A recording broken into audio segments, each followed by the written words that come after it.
I'm next. I'm next. The microphone makes you 10 times more irritating. Yo, I kind of have to hit good now. I'm getting videoed and I'm mic'd up. I'm probably going to go in there and just like, yeah. I'm probably going to go in there and hit like 2. Yep. 2. All right. Grayson Godbee, and I play third base at Georgia Highlands. Grayson Godbee's Georgia Highlands career has gotten off to a scorching start. The 6-foot, 195-pound right-hander was named Georgia Collegiate Athletic Association Player of the Week after a run in which he hit .500 with a double, 2 homers, 2 steals, and 5 RBI over 4 Chargers wins. Godbee has found his place and is thriving as a key piece in the Georgia Highlands lineup, something that seemed to roll away after May 2022. During his junior season at North Oconee, Godbee and the Titans won a GHSA state title. Days later, Grayson was in the Panama City Beach area with friends. While racing bikes, Grayson lost his hat. He reached back to grab it and crashed. He hit his head, losing consciousness. Grayson also broke his collarbone. He underwent brain surgery and was in the ICU in Panama City for 4 days. In total, it was a week before he could leave the hospital. When I was in there, they were the recovery process in there was more of just like making sure I was okay. And like I did a little bit of like physical therapy in there as far as like, cause like getting my balance back, my equilibriums were super off as far as like left to right, cause it happened on the left side of my brain. And had to walk in a straight line before I was able to leave. Just a bunch of like simple stuff. But the challenges were just beginning as Grayson returned home.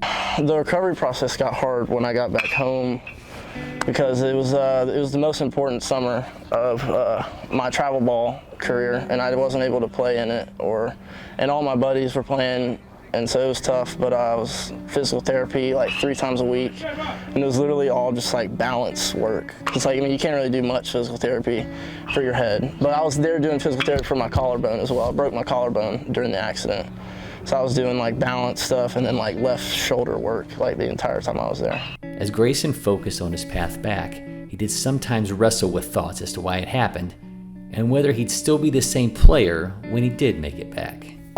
Those were some late night thoughts I would have. I was just like trying to blame like what had happened to me on something at the time, and I was just sitting there and I would be like, why did this happen to me?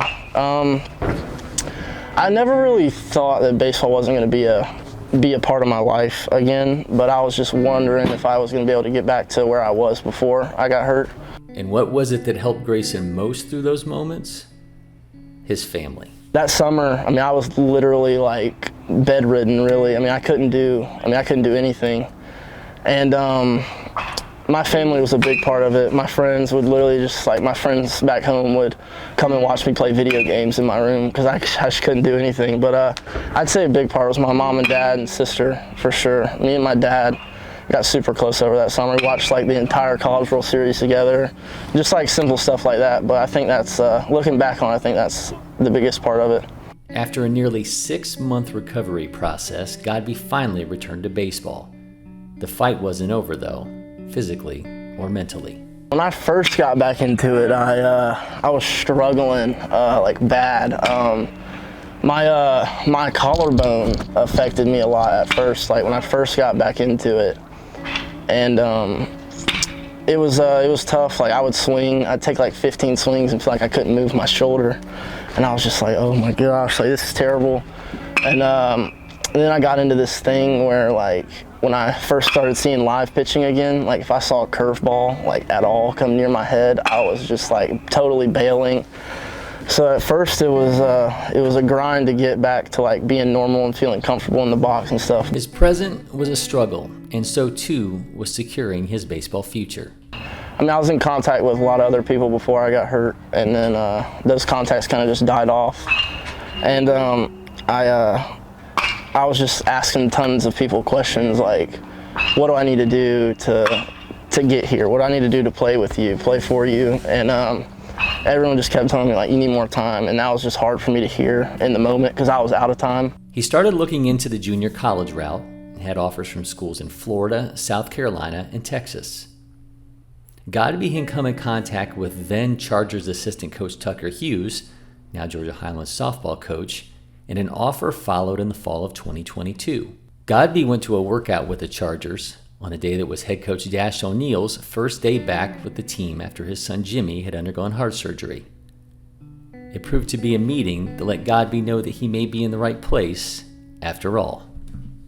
I was at Children's Hospital one day and happened to run into Coach O, not knowing it was Coach O at the time, but I was in an elevator. It was me and my mom and Coach O and his family. You know, we get on an elevator and there's this, kid standing there and he's wearing a travel ball t-shirt, and so I'm just making conversation and I'm like, hey man, you play ball, and he's like, yes sir, and I said, well cool, who do you play for? And so he told me, and and I said, well, I'm the coach at Georgia Highlands College, and I had seen the scar that he's got. And I said, well, you and my son are kind of in in the same club, because my son had a brain injury after a cardiac surgery. I saw him get out there on the field, and he was just warming up and playing catch, and I was like, man, this kid is really familiar to me. And as he kind of ran by me, I saw a little tiny hint of what might have been, a mark or something in his hair. And so I was like, there's no way this could be the same kid. We realized that we were on an elevator together at Children's Hospital. So after I worked out at Highlands, went home with my family, we decided that maybe that was like a sign from God to pursue a career at Highlands. As North Oconee's 2023 season began, Godbee regained his form. He looked the part of a senior, ready to put a strong finishing touch on his high school career.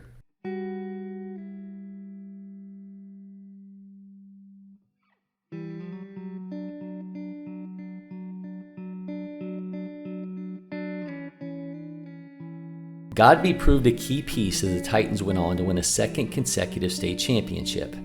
His present was storybook, and his baseball future included a connection spawned by the very injury that could have derailed it. But looking back on it now, I guess thankful is the word to use. Like, I feel like it's a weird thing to be thankful for, but like it put me through adversity and like showed myself that like I can overcome obstacles in my life. Not everything is going to be easy in life. So I really do appreciate myself for going through that, and I appreciate everyone that was around me when I was going through it, for sure. What I hope is that other kids that have had an injury like his, that have been through a similar situation, will see what he's able to do here and see what he's been able to overcome, and that maybe that'll give them hope that, that they can do some great things too, and that they can achieve, their goals. And so that's really what I hope, is I hope that he's a story that other kids can learn from. Godbee carries the memories of his injuries with him.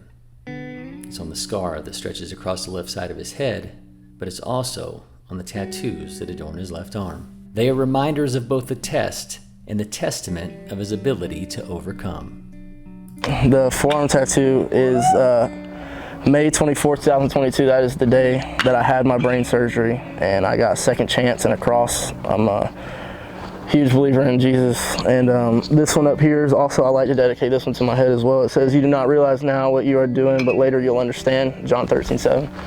And so I just feel like the message is like God just, like, my mom sent it to me. She was like, when I was hurt, she was like, "I love this for you." And I was like, yeah. I felt like a connection with it, just saying like, you don't realize now why this happened, but maybe later on in my life I'll understand it.